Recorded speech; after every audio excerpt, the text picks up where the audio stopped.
अस्सलाम वालेकुम। अच्छा जी, फैसलाबाद क्राइम कंट्रोल डिपार्टमेंट की एक वड्डी कार्रवाई सामने आई है जिहदे विच एक शूटर ते डाकू जिहड़ा वा ਉਹ ਇਹਨਾਂ ਨੇ ਫੜਿਆ ਵਾ ਤੇ ਡਾਕੂ ਨੂੰ ਜਦੋਂ ਲਿੱਤਰ ਪੋਲਾ ਕੀਤਾ ਗਿਆ ਤੇ ਡਾਕੂ ਦੇ ਇਨਕਸ਼ਾਫ ਜਿਹੜੇ ਆ ਨਾ ਉਹ ਬੜੇ ਹੈਰਾਨਕੁਨ ਆ।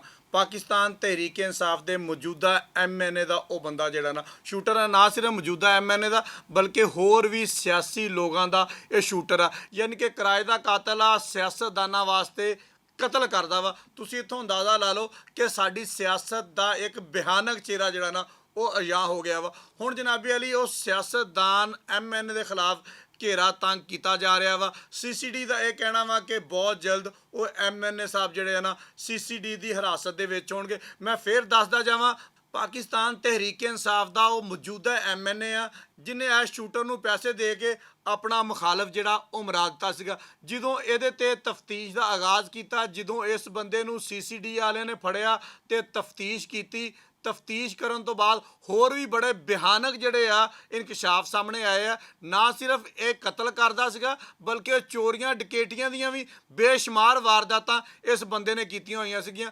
ਚੰਦ ਐਸੇ ਹਰੇ ਹੋਏ ਸਿਆਸਤਦਾਨਾਂ ਦੇ ਵੀ ਨਾਮ ਸਾਹਮਣੇ ਆਏ ਆ ਜਿਹੜੇ ਇਸ ਬੰਦੇ ਕੋਲੋਂ ਕੰਮ ਕਰਵਾਉਂਦੇ ਸੀਗੇ। ਮੁਖਤਲਿਫ ਹੈਗੇ ਆ, ਸਾਰਿਆਂ ਦੇ ਨਾਮ ਜਿਹੜੇ ਆ ਕਲੀਅਰ ਕੱਟ ਤੁਹਾਨੂੰ ਦੱਸਾਂਗੇ ਵੀ, ਸਾਰਾ ਕੁਝ ਕਰਾਂਗੇ ਵੀ। ਉਹਦੀ ਵਜ੍ਹਾ ਇੰਨਾ ਕੁ ਗੋਲ ਕਰਨ ਦੀ ਵਜ੍ਹਾ ਇਹ ਹੈਗੀ ਆ ਕਿ ਬਹੁਤ ਜਲਦ ਇਹ ਜਿਹੜੇ ਸਿਆਸਤਦਾਨ ਜਦੋਂ ਸਲਾਖਾਂ ਦੇ ਪਿੱਛੇ ਹੋਣਗੇ ਫਿਰ ਤੁਹਾਨੂੰ ਸਾਰਿਆਂ ਨੂੰ ਪਤਾ ਲੱਗ ਜਾਏਗਾ। ਹੁਣ ਅਸੀਂ ਨਾਮ ਦੱਸ ਦਈਏ, ਹੋ ਸਕਦਾ ਸਿਆਸਤਦਾਨ ਇਹ ਜਿਹੜੇ ਐਮਐਨਏ ਜਾਂ ਹਰੇ ਹੋਏ ਸਿਆਸਤਦਾਨ ਆ ਇਹ ਰੂਪੋਸ਼ ਹੋ ਜਾਣ।